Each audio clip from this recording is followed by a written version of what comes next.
welcome back to the No.1 Properties YouTube channel, where we talk about all things property market, how to sell your house quickly, hints and tips, and so much more. Today we're going to be talking about how to choose the best mortgage. So if you're ready, let's get to it.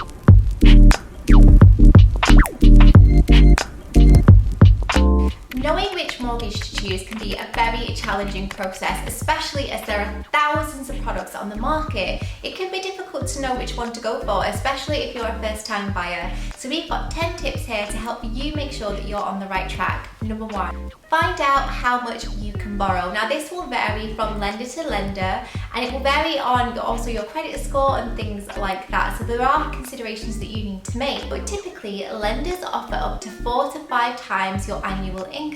And of course this is significantly greater if it's a joint application, because then you can combine your income and increase the amount of money that you can borrow.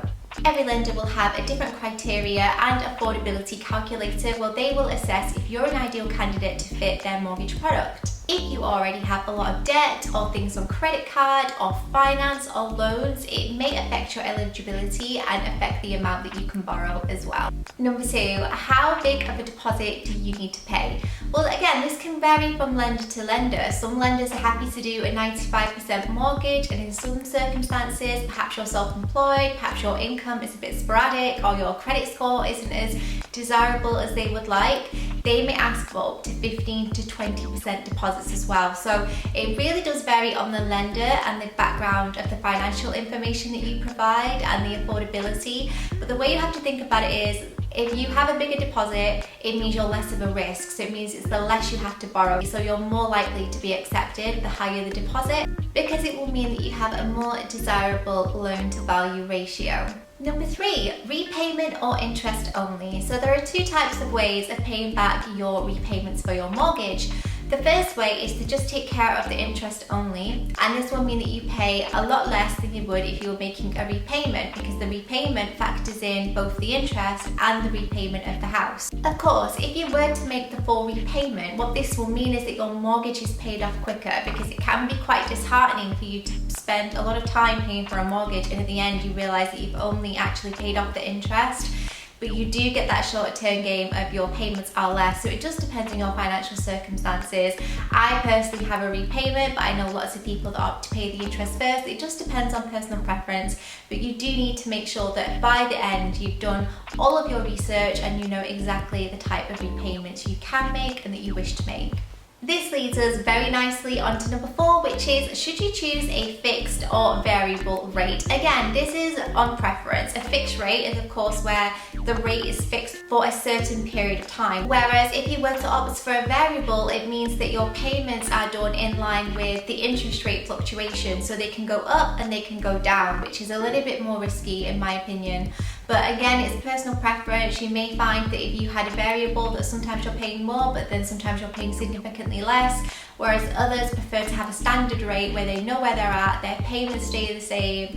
But again, that's just personal preference, but something that you need to figure out. Number 5 is to watch out for any relevant mortgage fees. Now, mortgages will come with a lot of cost. It's always very expensive when it comes to buying a house. Fees crop up here, there, and everywhere, but some more than others. Most mortgages will have an arrangement fee, things like that, but there are other areas that you need to factor in that there may be hidden costs. For example, if you wanted to pay the mortgage off early, if you wanted to switch your rate, all of these can have costs that you may not be aware of or have factored in to your financials. Commonly, mortgages that have lower interest rates tend to have fees attached that come to light later. So it's incredibly important that you work out the cost of the overall deal for as long as you think you may have it for.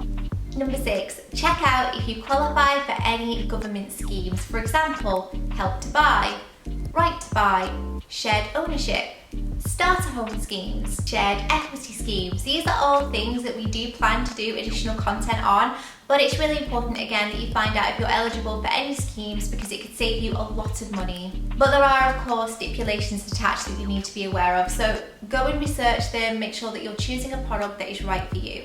Number 7, should you use a mortgage broker? Now, like everything in this video, a lot of this is up to personal choice. It depends. A mortgage broker can really go through your finances with a fine-tooth comb and make sure that any application that you put forward is one that's likely to be accepted.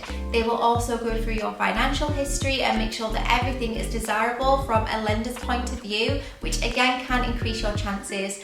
However, they do come with a cost, and that's something to bear in mind, especially if money is already quite tight, as it is with a lot of people when they're buying a house. So again, it's just personal preference. I personally, I used a mortgage broker and I found that it was extremely beneficial. But again, I know friends and many people that choose not to, and that just choose to do it alone and research the market themselves.